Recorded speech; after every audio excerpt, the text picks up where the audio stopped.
you everyone. Thank you everyone for joining our panel discussion. And before we begin, I would like to make a brief acknowledgement. As we gather here today, we acknowledge we are on Treaty 6 territory and the homeland of the Métis. We pay our respect to the First Nations and Métis ancestors of this place and reaffirm our relationship with one another. So during the courses of your academic careers, I think many of you have asked yourself the questions. What job would give you the most freedom in terms of research? How much time would you like to spend with your family or for outside interests? What is the most lucrative and secure job for you? In order to answer all these questions, we have invited the speakers to share their experience. So the first, it's Marcus Brinkman, who joined USask in 2016 as a postdoc fellow. Currently, he's an associate professor at the School of Environment and Sustainability and a director of the Toxicology Center. Constance Chiremba, she also was a postdoc fellow at USask from 2013 to 2016. And currently she's working as a research program manager for SaskVid. And Kunal Kadia was a postdoc fellow at USask between 2021 and 2022. And at present, he is employed by Louis Dreyfus Company as a research and development scientist. And also we have Mike Wysolowski, he just joined us. So he was a postdoc fellow during 2013 to 2016. He was actually, he was a postdoc fellow at the Department of Medical Imaging. He found an SPS, and in 2019, he was appointed as adjunct professor at the Department of Medical Imaging. And in 2017, he founded Luxonics Technologies and is now its chief executive officer. So thank you very much for attending this meeting. And I will ask you now to give a short introduction why you choose this career path.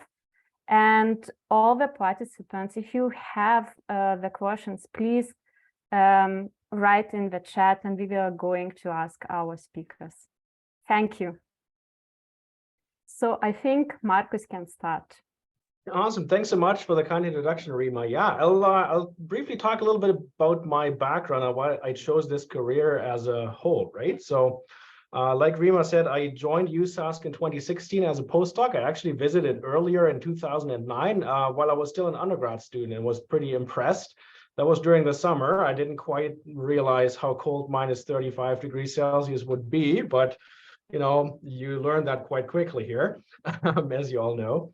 So one of the things that really, drove my interest in pursuing a career in environmental science in the first place was really where I grew up in Germany, in a very highly industrialized area of the country, in the westernmost part of it. It's actually one of the largest industrial areas in all of Europe. And, the sun would set in the evenings and then the smelters would fire up and you would get another sunrise, basically, right? So this is how industrialized it was. So I could really witness environmental degradation firsthand, right? So that really drove my interest in pursuing a career in the environmental field, I shall say, in the first place. So then I really was trying to figure out what to do. I studied biology at first, started in Heidelberg, actually, Rima. And there I met a young prof who had just started out his career, basically. He taught a couple of the zoology classes and was really active in the field and, asked me to help out in the lab to do basically a bit of cell culture work, a bit of other work with fish and so on and so on. And that really sparked my interest. A year later, he got a professorship in a completely different part of the country, closer to home, actually, at Aachen University, and asked if I didn't want to join. And I mean, Heidelberg University is pretty well renowned. It's one of the oldest universities in Germany, but it didn't quite have a strong environmental program. So I saw that opportunity and moved with that young prof, Professor Hollert, to Aachen University. And I did my bachelor's there, my master's, and my PhD. And this was really a good experience. It helped me build my CV, helped me build up my knowledge base and get teaching experience and so on. And, you know, helping start up a lab from the ground up was really good experience, because that helped me understand what it all would take to succeed in an academic career as well, right, on my own at some point. So yeah, 2016, then I applied for a postdoc here in Canada at USask. I was very lucky to get one of those Banting postdoctoral fellowships, so that relieved some of the pressures on the funding side of things. It's a pretty good income in terms of making an international move over here. I also already had 2 kids at the time, so now I have 4. 2 little Canadian twin girls were born here. And so that helped really kind of kickstart that academic career, right? And then, to be quite frank with you, I didn't know at the time signing up for the postdoc if I wanted to be an academic. That was always my dream, but I knew, you know, positions would be limited, and I need a plan B. That was always very front and center. So I kept, you know, different opportunities, different options open. I had some collaborations with industrial partners, Bayer and BASF in Germany. So I basically kept those networks alive, even while trying to pursue the academic career, right? And then, yeah, 2018, I got pretty lucky to land an academic job here, assistant professor tenure track job through the Global Water Futures program, which now has basically, you know, snowballed almost into all these subsequent positions, right? Yeah, I really find being an academic, being a professor at a university, in particular in Canada, very rewarding, because, you know, no day is the same. Every single day I can decide, okay, how do I want to spend my time? Do I want to write a paper, a grant? Do I want to work with a student on this and that?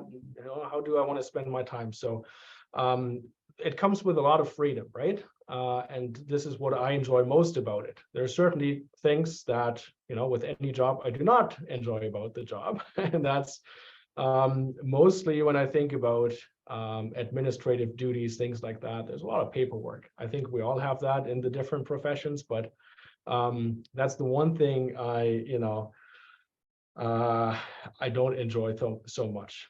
Yeah, other than that, I think that's the brief background. I'm happy to answer any questions that come up here from the audience, and I'm super curious to hear what brought the other panelists into their careers. Thanks. Thank you, Mark. So I think next would be Constance, because she's the second in my screen. Yeah. Thank you, Rima, and good afternoon, everyone. Rima mentioned my name is Constance Chiremba, and I was a postdoc at the office between 2013 and 2016. I didn't notice that I spent that much time. And unlike Marcus, who seems to have had, like, you know, his career sort of planned in his area of studying specialization, for me, it just didn't start that way. You know, I'm originally from Zimbabwe, and the university system is that when you get into university, you have a set of courses that, you know, it's a point system. To get into medicine, you need to have like 15 points in these science subjects and so on. So my initial thought was that I would get into agriculture. I really wanted to be in agriculture somehow. And I didn't make it to this one university, like our national university. So I ended up going into biology and biochemistry without even a clue of what I would do with that program. And even when I was done, I just didn't even know what to do. I spent, at that time, I think early 2000s, mid 2000s, I spent every Sunday in an internet cafe applying, buying newspaper and applying for jobs. And I was applying for jobs everywhere. And I remember one elderly man from my university, my undergrad, was like, "You'll never get anywhere. You shouldn't dream. You should dream with your eyes open." He seems to be such a dreamer. And lo and behold, things happened. I got my first job as a research technician in South Africa. So I left Zimbabwe in 2001. at the beginning of 2005 and went to work at the Agricultural Research Council in South Africa as a technician, which was very rare, to be imported at such a low level position. And, I now believe, and I always tell everyone that there is always an element of luck. I think I was just so focused on it to a fault. And at that time, when I went into that lab, there was really no resources. Everybody's left, like the research scientists and so on. And I assumed that senior role. And I was blank from universities. And I was lucky to have had some people already, some Zimbabweans already in academia, introduced me to a professor at the University of Pretoria who would become my mentor. Kudos to him, Professor John Taylor. And he got me into the master's program. So got funding as well. So I was able to complete my master's and PhD on a full-time job and got into agriculture, not exactly like, breeding and so on, but I went the other direction as a food scientist, but on the cereal chemistry and cereal science. So, and then also got opportunities to do part of my PhD at the University of Manitoba. I spent 6 months at the University of Manitoba and another 6 months at Texas A&M University, and just got everything done. And soon after that, I got an invitation to come for a postdoc, to return to Canada for a postdoc in 2013. So my postdoc started off at the Crop Sciences Department, and I was based in Winnipeg at the Canadian Grain Commission. After that, I moved to Saskatoon and took another one in the Food Science Department. And at that time, because I had to make some tough decisions and leave a job that I had, built in South Africa and done so much, I had to quit and come and do a postdoc. Probably it was the most depressing time of my life. And just, it was really going, so living, I wouldn't say, living some of the privileges and benefits that I had from that job into just a postdoc. But looking back and in retrospect, that was, a means to the end, and it opened up ways, those two opportunities of postdocing, that opened up doors that when I look at, I will never regret. And I'm so grateful to this day. So from there, I moved to Saskatchewan Pulse Growers, also as a researcher, project manager, and later to be the program manager from 2016 to 2021. And then by the end of 2021, this position at USask opened up. It was a senior role. I actually lead the research program at USask, Saskatchewan Youth Development Commission, and also lead the national Canadian National Wheat Cluster. Those are in agriculture, probably know about clusters. So it's an intense job, it's an intense program, but I couldn't be happier with what I do. I love what I do, opportunities have kind of just opened up, and I'll take questions, and I'm sure, some of these stories will come together as we have this discussion along the way. Thank you, Constance. So, Mike, it's your turn. Thank you, Rima. I am suffering a little bit from a cold, so if you hear my voice crack, it's because it's a little bit sore. So my journey, really into academia and then into the position as CEO really started, I think, young for me. My father's a physician, a retired specialist in nuclear medicine. And I got to early on sort of see how he worked and the technologies, sort of cutting edge technologies that he was using in medical imaging, and really using those technologies to help people. And that's, I think, been one of my biggest drivers since I was very young, is really an appreciation for how we can use technology to help others. That being said, I saw what being a physician did to my father, and how that can have an effect on your family. And I really didn't like the concept of, cutting into people. They're too squishy, they're too bloody. It's just not for me. So progressed through school, started an undergraduate degree in physics. at Memorial University in Newfoundland, where I grew up, and then finished my physics degree. And like many of us sort of thought, well, what am I going to do next? Let's just do a master's, because we've already started with the undergrad. And, I didn't really want to make a real decision at that point.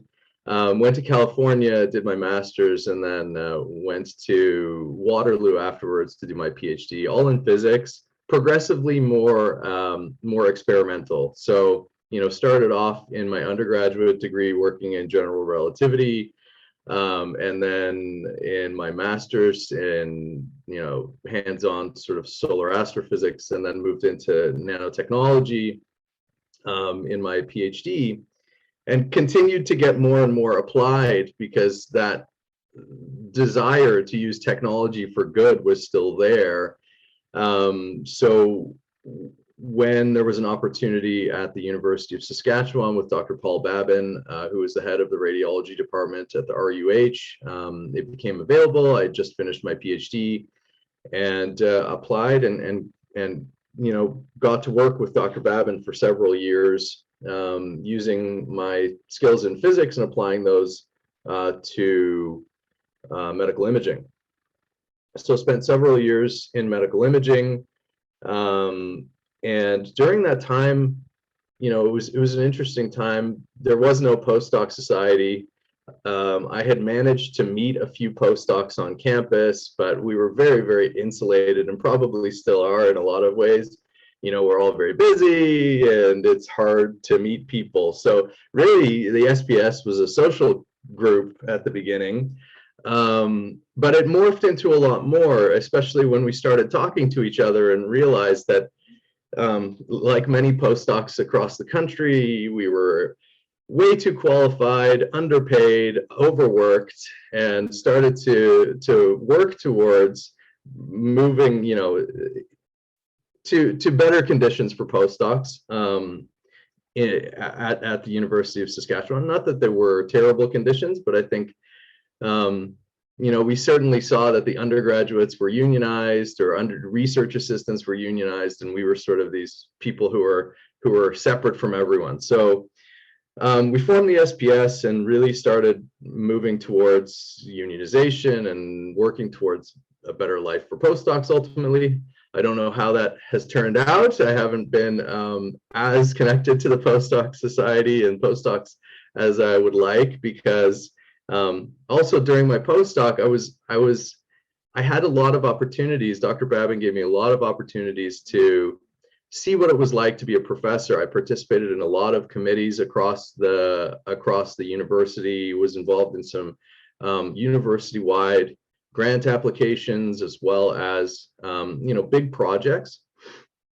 And I started to get the inkling that a lot of the administrative work that Marcus mentioned wasn't something that I was as interested in. And I love research and I love mentorship, but I really don't like the other aspects of being an academic, a professor. So started looking at other opportunities. During my time as a postdoc, we started Luxonic really with the idea of, again, using technology for good. Started to realize that I didn't want to be necessarily a full-time academic, and the company really gave me an opportunity to explore other opportunities for employment. And in 2017, really turned that into a full-time job. We were looking at using immersive technologies like virtual reality in healthcare, and how we could apply those technologies to the field of healthcare. And really, we've grown since then. I've had a few positions, contract positions during that time to pay the bills, because being a CEO and a co-founder of a company is worse pay than a postdoc, at least initially. So, I worked in the provincial government in 2 different positions, with the Sylvia Fedoric Center for a year, and then with Innovation Saskatchewan for a year as well. So I've sort of got a broad spectrum of experience, from academia to now private industry and even government work. So I'm happy to talk about any of those, and really looking forward to the rest of the conversation. Thank you very much, Mike. And now it's Kunal. Thank you, Rima, and thank you, SPC, for inviting me for this panel discussion thing. Before I discuss my, background, I just want to thank the Mike, because of Mike created the SPS, and then that's how we are on this platform actually. I appreciate that. It wasn't just me. There were lots of people involved. So.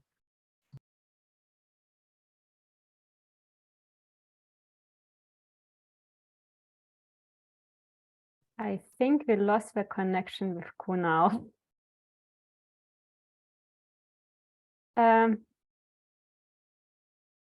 Okay, actually, there is a question to Marcus. What skills we need to land on academia, and do you think grant writing experiences is necessary?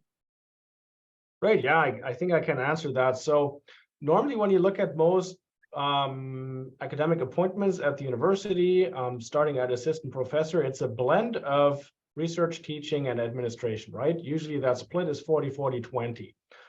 So across all of these three aspects, and the latter 20, the administration being the most, dreadful for many, you want to be most diverse in ways and sort of check all the boxes along the way in order to land a professorship, right? So think about the hiring process a little bit about say a band trying to find a new band member, right? So they are not necessarily looking for the next new front person who is a great singer and just that rock star in the center. They look for actually a bandmate, a colleague that can play along well, right? And I think that's probably the same in many other positions too. But in ways you want to demonstrate in that process that you can do research. What does that entail? It entails getting funding for the research. It entails doing the research in the lab. Making sure that you can mentor students through the process of doing research, et cetera, right? So that entire life cycle basically of research. Building a CV for an academic appointment later on during the postdoc, in my view, really is trying to check a bunch of these boxes so that you can demonstrate to the hiring committee, okay, I can do all these things. If you hire me, I can be one of those band members and I can be one of those persons helping the place I'm hired into shine even more, right? They're not looking for the next new single solo musician. It's really bandmates. I think that this is all about, right? And so, yeah, in terms of grant writing, for sure, that's part of it. I recognize there is differences in different academic cultures. Maybe you are not able to submit a grant as a PI, as a postdoc at a Canadian institution, right? But maybe you can have your name on there. Maybe it's about helping in the process and then explaining that on your CV, right? And just the fact that you're not the PI on a grant doesn't mean that you can't list it. You can say you supported the submission of a grant application and so on, right? So really try to seek out those opportunities during the postdoc if academic appointments are what you're striving for. And Mike, do you have also some suggestions how to land to academia job, because you have as adjunct professor position? Yeah, I mean, I certainly think learning how to work independently is extremely important. Being able to create research plans. I think one of the things that I would have loved to have learned throughout my academic career was project management. So not many of us actually take project management courses.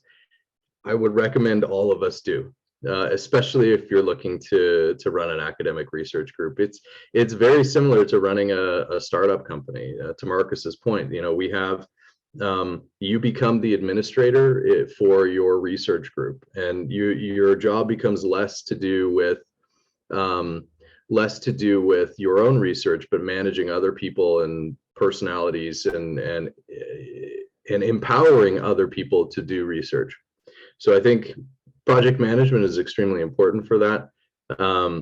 And grant writing, it's an important skill, and it's one that you're going to have to refine absolutely to continue in your academic career. So there's lots of skills that I learned as a postdoc that I apply both in private industry and on the academic side. I will say my success rate with grants went from about average to about 80% when I moved into writing industrial academic partnership grants. So we've been very successful with grant writing at our company when we collaborate with academic partners. So, and it looks like Kunal is back on. So Yes, so Kunal, you can introduce yourself. Yeah, sorry, I don't know, it was frozen at that time. Yeah, thank you so much. And before I share my background, I just want to thank Mike, because the Mike created the SPS, and that's how, like, you know, on this platform we are actually together right now and discussing the stuffs. Definitely, before moving to California, here in LDC as a research scientist, I was there. I was volunteering there in the SPC as a managing director in whole 2022 years, because I was a postdoc from 2021 to 2022. And then before postdoc, I was in the same lab. I did my PhD there from the University of Saskatchewan. So if I talk about the background here, like my background, like before moving to Canada, basically I'm from India. And my background is kind of, I took the education, required education in India. Then I moved to the industry, and then again from industry to the academia. So, and then when I came to Canada, I again back to the educations. Now I am in the industry. So the future, I don't know whether I have to follow the same thing which I did in the India. So means I have to go back to the academia. I don't know, but looks like that's my path was there in India. I don't know here, but let's see. So that's the background: education, industry, and then academia. And then after coming to Canada, did my PhD. Now I'm industry right now. I don't know in the future where I would be, but that's my background. If I talk about what kind of education I took after high school, I did my food science. It means my bachelor in food science and then master in food science. And then I went to the industry. And then from industry, after 3 years of experience in food industry, I got the chance to work as a faculty in agriculture university in India. And the 5 years of experience as a faculty there, and then I moved to Canada to do the PhD in food science in University of Saskatchewan. So I came to Canada in 2016 as a migrant, as a permanent resident there. I did my PhD from 2016 to 2021 in food science again. And then now after that, I did the postdoc, 1 year of postdoc in the same lab, same university, same department. And then while doing the postdoc, I got a chance to, get to the interview call from many companies. On October, I had 2 offers in my hand, one from New Jersey and another one from California as a research scientist. And then after discussing a lot with my colleague, my mentor, I thought, okay, let's go for the position which is there in California. So right now I'm in the company.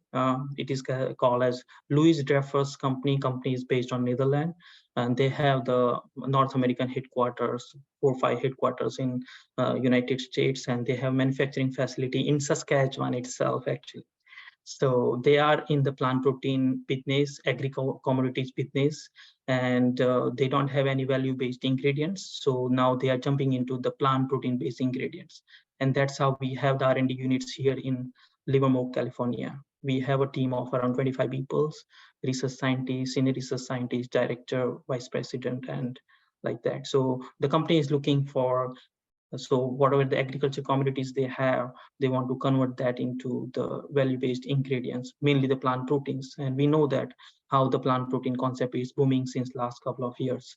And so that's the background of company, and I'm helping them here with my the fundamental knowledge, what I can contribute to them. So that's the thing, and I'll happy to answer the question, because whatever the transformation happened from, for me, from PhD to the postdoc, and then postdoc to the now to the industry as a research scientist. So if you guys have any question, how I would end up with here, so I can able to answer those questions. Thank you so much. So thank you, Kunal. I actually have a question. Which skills you need to have to go to industry? Definitely the one which Mike already said, which I found that because I'm really freshers to the industry in the North American industry, it's different when you're working in India, and here when you're working with industry is completely different, especially as a research scientist. the role as an assistant professor in academia is kind of little bit different than the research scientist in industry. But the common thing is that you should have to take the project management course or education here as well, because I'm also managing 2 projects here. What I found that kind of education I didn't get as a PhD or postdoc from the University of Saskatchewan. So that's the first key takeaway I'm giving you guys when you are doing your PhD or when you are doing your postdocs. When you are ready to go to either to the academia or to the industry, what I feel, I don't have that project management skill, okay, that you need even going to the academia or industry. But the good thing is that company is helping me to take those courses actually here. Means company has the large learning database, and then I'm learning from the company's database. So definitely in your free times, you can do that thing, which would definitely help you to that. What helped me to come to this company, because my postdoc project was with the industry itself, Nestle USA, and the kind of work I was doing as a postdoc was quite relevant to these positions actually. So that helped me a lot, and my previous experience from India in industry as well as in academia, that helped me. When we talk about the university, like we have the support from the career centers where you can build up your resume, your cover letter. I use those facilities in UFS, and that helped me a lot actually, I would say that. And I always like to keep one mentor in my life, and one mentor was there in my life, and then he helped me a lot. He was in industry, he's in industry actually, and he helped me a lot how you can move from postdoc to the either academia or to the industry. So he helped me a lot to improve my skills in terms of or networking. So networking is really a big thing, I would say that too, when you are targeting to move to. And then you should have to have what I did actually when I was doing the postdoc. I kept some timeline. Okay, I will do the 1 or 2 years of postdoc. I definitely want to move either to the academia or industry within next 6 months. If you keep that thing in mind, you have to jump out of your comfort zone, and that I did actually, and that helped me. Yeah. Thank you, Kunal. And Constance, could you please also share the skills which are necessary for your job? Or if you muted. Yeah, I'm muted and you might hear some noise. I'm just like, I had to look for a spot here. I'm not in the office, I'm attending some meetings, so there's a bit of movement here. For my job, I'm not really like strict industry, like Kunal, where he's in a private company, and I'm not like in the university. I'm kind of in between. I work for an organization that is like an NGO, and I have to go back to what I think Mike said and Marcus about grant writing, because a bigger part of my job, literally what we do is we assess, we review grants and provide funding. And as a new, if you're interested in going into academia and as a new professor, or, if you're applying for grants to research organizations, please do your part, work with seasoned professors, people who have applied to these grants. The money is there, it's becoming a little bit tight, but we also see some grants that are a bit lacking in a way, not because people are not putting effort, but because those skills build with time. So network, like what Kunal said, find a mentor or something, or look at how other proposals have been written. It's always a very, very competitive process. That much I can tell you. I won't go into details of what we do to finally come up with like a funding decision, but it's very exhausting. And we would like to see everyone, especially we upcoming academics filling in these new positions, because there'll be a lot of people retiring. We want to see them established, but also when it comes to grant writing, please get some help to do that. And we don't do it ourselves because we have to review, but use those resources, the professors that are there at the university to help out with this. And then project management, well, it was also a big thing on my list. Project management, there are always a lot of competing priorities and how you can get things done. You don't necessarily need to do a PMP. I would say, the Edward School of Business has a lot of help with that. Guanamos has a lot of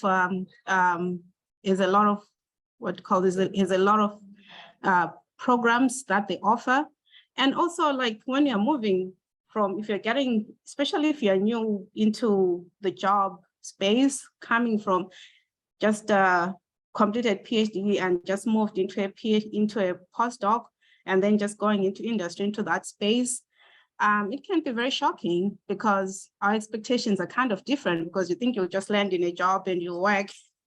All of a sudden you'll find everything left, right, and center just punching on you. One of the things that I wish I'd learned at school that were part of my university curriculum was something around, social sciences, because it was just strictly science-based curriculum. So you come out, you don't even know crisis management or resolution, and even understanding yourself as a person. It was until when I did these programs at Guanamo Center, and then understand yourself as a person and how you relate to other people and how other people relate to you and how you can make things work. If I tell you my job right now, I work with executives at government and in province and lots of scientists and other commissions. It can go crazy. Like this past year, I've been working sometimes 14 hours, 15 hours a day, and you just go crazy. And then without that aspect of project management, balancing things out, and very strong interpersonal skills, you may crash along the way. And as you get to these positions where you already have a PhD and postdoc, the chances are you're not going to low entry positions, like you are going maybe from middle management to senior management, and that comes with a lot of baggage in terms of, how do you deal with all these pressures that come around you. And some of the things that, we don't normally talk about. We just talk about the skills that are necessary for the job, and we'll say, oh, you have to have interpersonal skills. It's only when you get into these things that you realize, probably I should have learned about this earlier in life.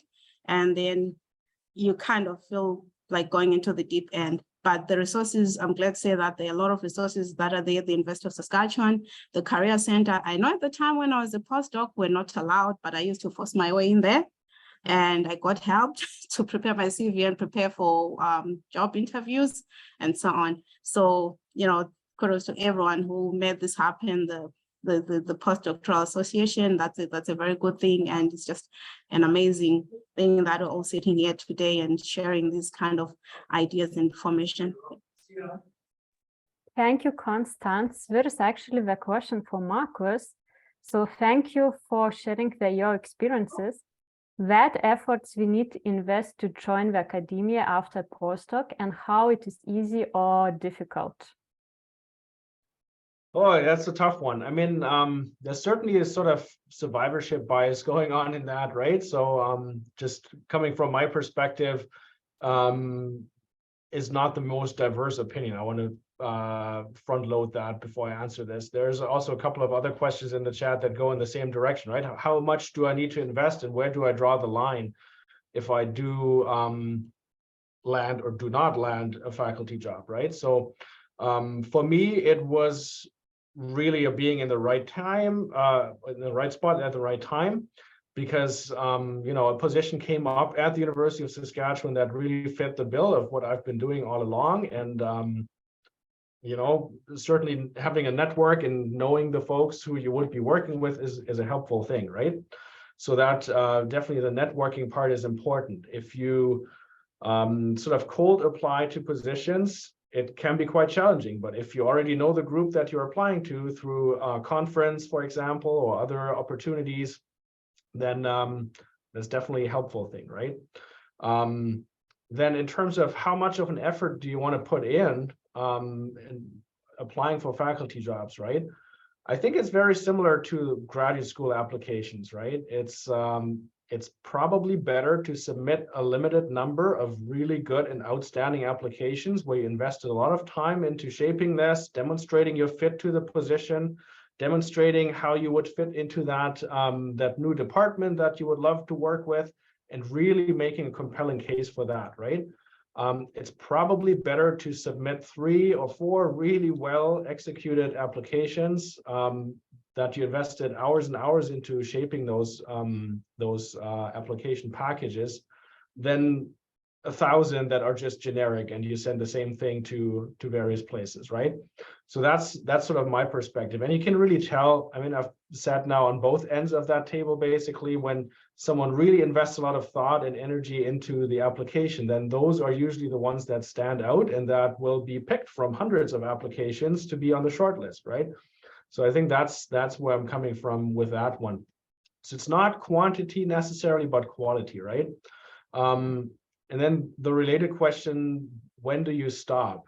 And I think that's something that everyone needs to decide for themselves. Obviously, you don't want to end up in this sort of postdoc loop like the person in the chat said. For me and my wife, we had a very clear goal. We do one postdoc, 2 years, and then whatever comes after that is what we take. Is it academia? Is it industry? Whatever it is. We already had 2 kids at the time. We wanted to make sure that we'll be able to support our family and to grow our family. And that was our #1 priority. We were never set on, okay, academia it is and nothing else outside that, right? So, and I think that's really, when you think about your postdoc experience, that's something that can help shape that, right? Maybe invest a bit more time into those potentially transferable skills, like project management, like networking, like supervision, instruction, communication, things like that. That will be useful also in the industry and not only in academia, right? So checking all those boxes might be more useful later on if you are not the 10% or so of postdocs who land a faculty job, but then in the industry, it will be quite beneficial, right? So that's sort of my perspective on this. I think it's good to have an alternative plan. Yeah, thank you very much, Marcus. And I have another question. How postdoc experiences help in the transition to your career? So Constance, Mike, and Kunal, could you answer this question? So Constance. Can you please come again with the question? How postdoc experiences help in getting this career position? Okay. Like I mentioned in my introduction, that my postdocing actually was the means to where I landed. I didn't like the postdocing itself. As Mike mentioned, at that time, we're very poor postdocs, and we didn't really have a lot of benefits. There were no benefits, there was nothing, you know, you just in it to just do the research and write papers. And also I had dreams that I'll end up in academia. And like I said, they have to get to a point where you realize, where you draw the line personally and say, is this really, am I going to keep going? And then, you know, so with all this work that I did as a postdoc, and I already had like 10 years of work in South Africa, you know, in the agricultural industry. So I was able to, you know, I already knew some people and attending conferences and networks. I think we're probably from the same department with Kuna when he graduated in food science. So there was a lot of activity going on. So I got to know the companies that are in the space and what they do. And my first job, honestly, at Saskatchewan Pulse Growers, I always check the notice board at the university, and I saw this advert. I was like, this is my job. And I applied, and you use that name that you're at the University of Saskatchewan, you know, you've done this ABC and everybody knows, and you're working with this professor.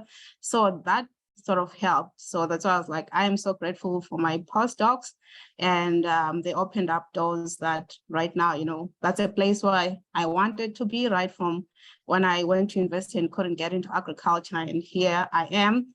I'm a food scientist by training, but the largest part of my portfolio, I'm handling breeding programs.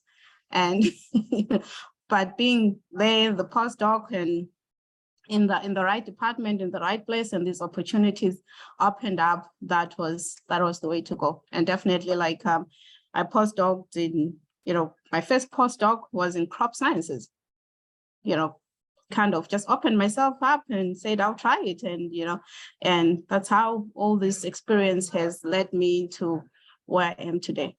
So I, you know, take the leap of faith. Don't just be stuck on, this is my area of specialization, and I'll use the search word for food scientists and so on. Sometimes they don't always come. Open yourself up, check everything that's going there.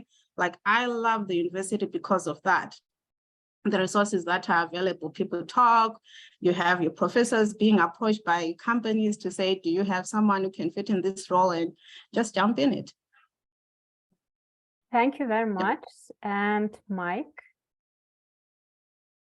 Yeah, I think that the experiences that I had in the postdoc really shaped, two different, the two different sides of the postdoc. I think what being a researcher allows you to do really, and I think this is extremely important, whether you continue in academia or go into industry, is to identify problems and to solve problems. I mean, really, that's what we're doing. And being able to really identify a problem and apply a solution, I think that's extremely important, and that's one of the skills we learn in research, and that's applicable across the board. I can't emphasize enough the importance of collaboration and networking.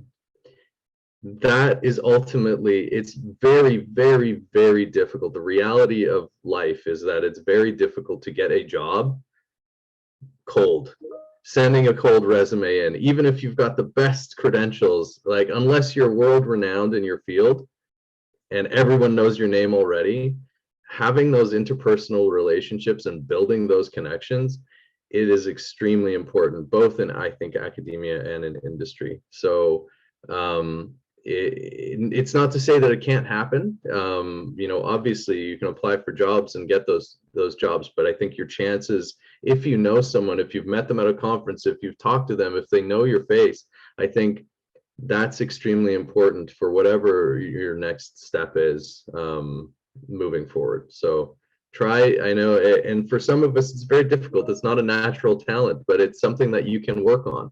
Just like project management, is a skill that can be learned. I think networking is also a skill that can be learned, and really you should spend a good chunk of your time learning those skills. Thank you, Mike. And Kunal?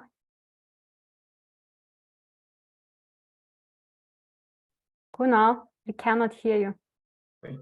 Yeah, so if I share my experience, how the postdoc helped me to get to this industry job, actually. So I would start back from the before postdoc. Like I joined University of Saskatchewan as a PhD student there. What I found that what postdoc helped me is that it developed a leadership skill in me, actually. So when I was PhD students under the same lab, and then when I moved to the postdoc, same lab, same environment, same professor and everything. But what changed, if I'm analyzing right now, it's changed the Kunal differently. Like, okay, in PhD, I was following professor ideas, but in postdocs, I was taking the responsibilities of what I am doing. There was already a research proposal plan, but when you're working with the industry, you have to show your leadership in terms of responsibilities. So, and that's how when you show that thing, you are developing something new in your as a skill in your itself, and that helped me a lot, actually. Other thing, if I am talking about how I moved from the postdoc to the industry, the one thing which is there, it's networking is definitely, it's really hard sometimes, but you have to work on that network management, or you can say the career management for yourself. Sometimes you are managing so many stuffs in your life, but if you take at least 1 hour at a time a day to manage your career, actually, what is coming after the 1 year? I'll just give you one example. When my professor offered me the postdoc position, he told me this is 3 years project with the industry. I told him directly that my timeline is that I don't want to go beyond 2 years. So I'm just committing my 2 years time with you. That's it. Because that's how I made my mind that, okay, I'm going to the either academia or industry before joining the postdoc. I said that to me first, and then I said to the same thing to my professor as well. If you put some timeline, definitely it will work for you. Otherwise, if you are just want to be in your comfort zone for 2, 3, 4 years, you will be in your comfort zone. So you have to put some timeline. When you put the timeline, everything else will work for you. You will do career management. You will improve your networking. You will improve everything, your leadership skill, project management skill, and everything. So you have to be ready before that. The question comes to that, how many companies I applied before getting this job? I applied to the 40 companies, actually. 40 companies throughout the North America. I did not put any geographical boundary for my next career. That was the first thing. And that helped me to get to the 2 different job offer actually. I activated my premium account in the LinkedIn. That was helped me to reach to the recruiter directly, because there you are getting around 5 to 10 direct message for your premium account. When you are just applying on the company's website, it never helps sometimes. But if you are reaching to the recruiter directly through your credential, that helps sometimes. The ratio was, when I was applying without premium account, 0 response I was getting. With the premium account, 10 applications, at least I was getting 2 responses. And that was costing me $35. For last 10 months, I spent 35 multiplied by 10, $350, and I am right now research scientist. Okay. Other thing, not only that thing, but you need the good resume, cover letter, your LinkedIn profile. So in that case, University of Saskatchewan Career Center helped me. Okay. I developed my skills through the industry project. My professor helped me how you can write the research proposal and everything during my postdoc, which I was not learned during my PhDs. And that research proposal writing, that responsibility, and then leadership skill improvement, that helped me right now in this position as well. So because I have to leave at 1 p.m. because I have the next meeting. So that's why I'm sharing you all the experience, how I got these things. Okay. And if you have any questions, you can ask to Rima, and then Rima can send me those questions. I would happy to answer those questions.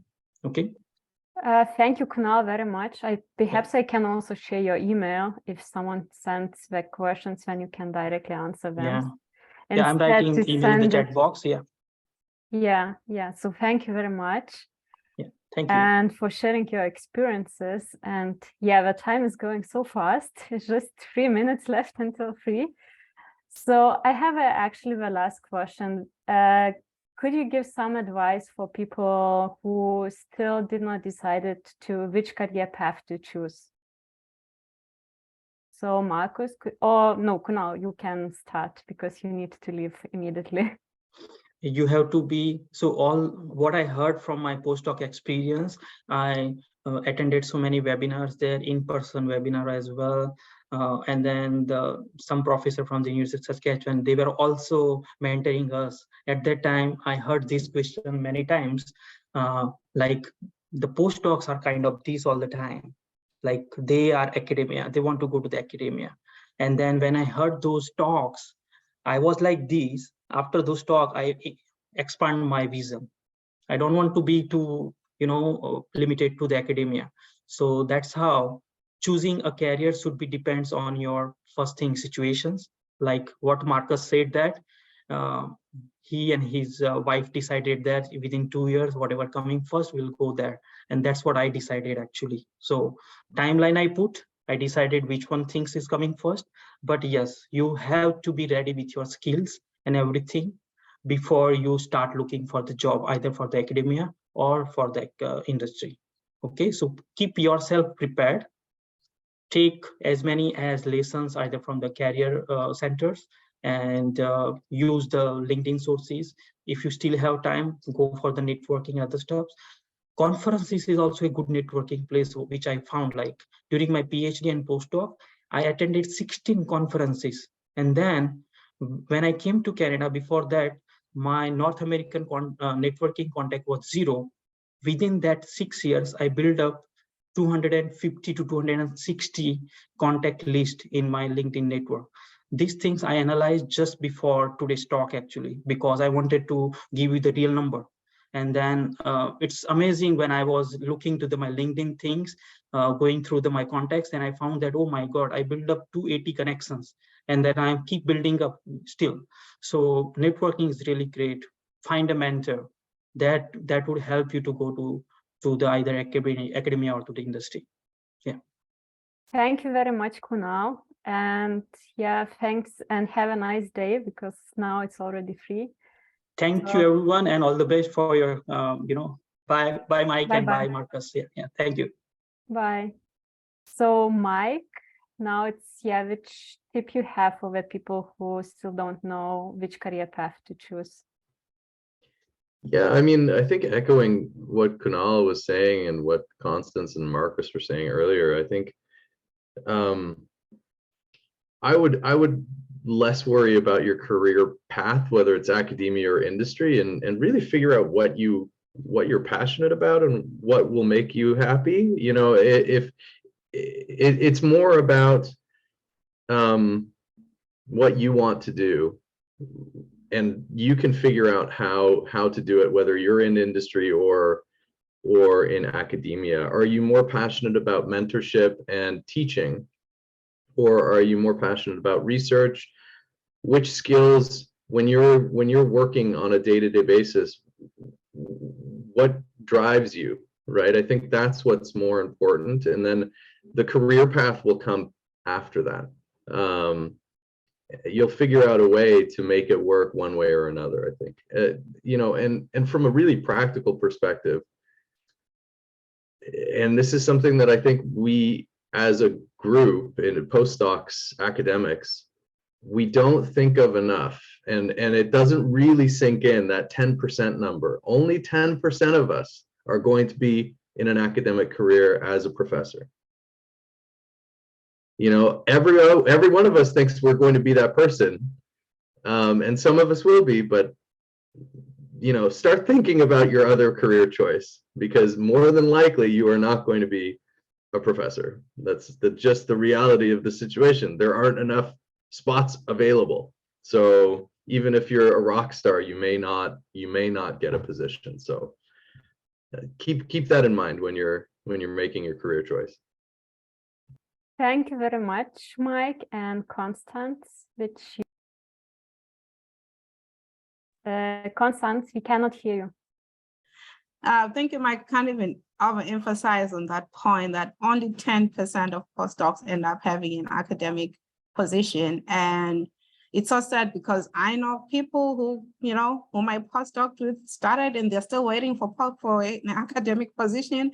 And I'm thinking, I've even changed jobs and, you know, things have gotten better and you keep going up and someone is still at the same place. But it's all a personal choice. It's only that it kind of hurts when you see some people that could be somewhere else, and there are other opportunities. You know, be open-minded. And then directly to this question, you know, I kind of find it hard that, maybe not in a bad way, that someone who is already a postdoc, who has gone through PhD and a postdoc, is already specialized in what they want to do, or, you know, they have these technical hard skills of what they're supposed to do, and then still not decided on their career path.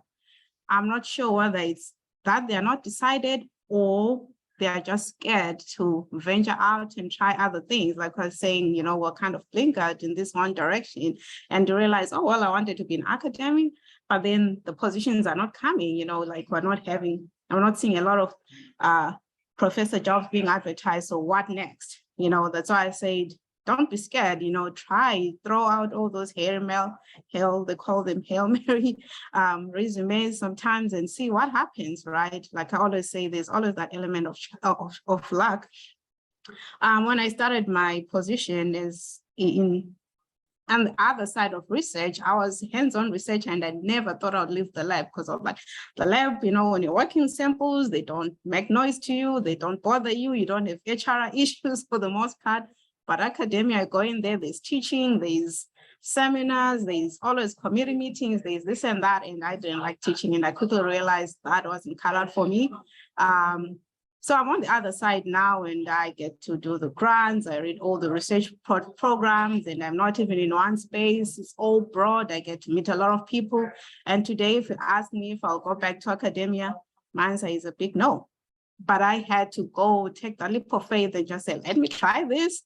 Maybe I just have 2 or 3, you know, things on my resume, on my CV that fit into this position. Let me give it a try.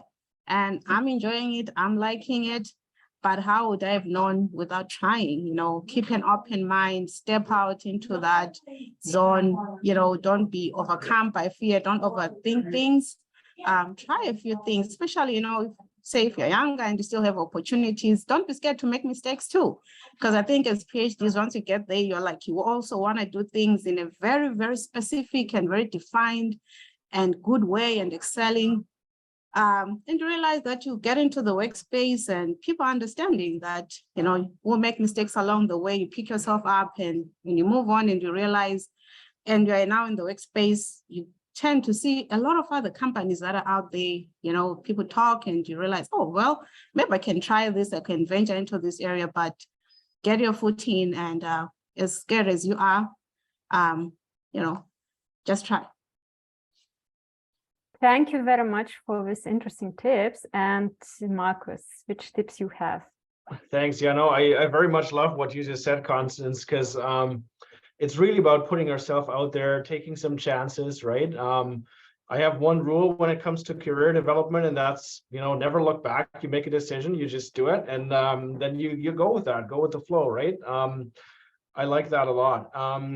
So yeah, one of the things that I think is quite important, and I think all of us have said that throughout the day, is this networking and mentoring piece, right? Building strong networks.